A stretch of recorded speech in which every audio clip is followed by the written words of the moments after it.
car. Whatever it is, it's going over 9,000 miles an hour.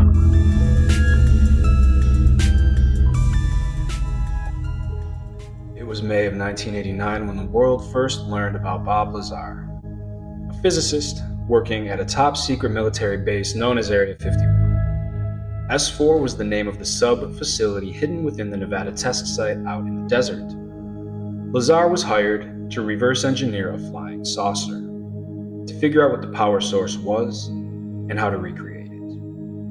What began as a dream come true for young Bob soon descended into a nightmare. The clandestine nature of the job description soon destroyed his home life and his career. Lazar was left out in the cold, afraid, confused, and alone with a secret. The physicist was without a support system. And so he reached out to his friends. He guided them to midnight locations, where secret test flights of UFOs were being conducted. He needed to share the truth. And one night he and his friends got caught watching the show. Since then, Bob has been in constant fear for his life, and for good reason. In order to escape the vulnerability of obscurity, Lazar went public. The first person to introduce the world to Area 51, but he was far from the last. Although Bob's had his permanent records doctored and even erased, nothing can change the fact that his story has not once changed. And with each passing year, more and more corroborative evidence is added to the pile. You can call Bob a liar, a traitor, a criminal, whatever you see fit, but I'm here to tell you something. Bob Lazar is telling the whole truth and nothing but the truth. Anyone who does their due diligence would come to the same undeniable conclusion. Through disinformation and smear campaigns, he remains the crazy physicist with a checkered past, who packs an Uzi, who outfitted his sedan with a jet engine just to drive faster than 200 miles per hour.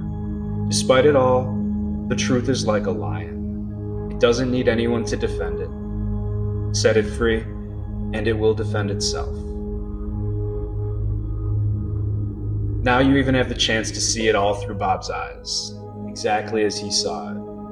With the release of the new documentary S4, The Bob Lazar Story, as well as an interactive VR experience, Project Gravitar, where you not only see through Bob's eyes, but you step into his shoes.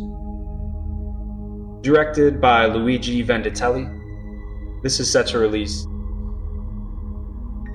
any day now. Whoever drops even one little hint about any of this will immediately become the most miserable man in the Air Force, I personally guarantee. And we're going to stay here for another couple hours here to see if we can show you folks an actual extraterrestrial flying saucer being flown by the government. We're standing on public land. It's completely legal where we are. And if you'd like to come here later in the show, we'll tell you exactly how to get here. Well, you can mention who's with you, John. We have Bob Lazar, and we have Jackie Lazar, Bob's wife, and we have Gene Huff. And this mission was organized tonight by Bob Lazar, who is a theoretical physicist who works at Groom Lake. And is also a dead man at this point. We're having this on film, but he wrote it. Yeah, right. I'm happy. You want your name on there that you're a physicist. Yeah.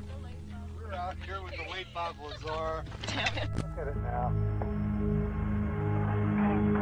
Not bright enough for me to get the sun. Here, hold on, right here. And that's it for this edition of UFO Spotlight.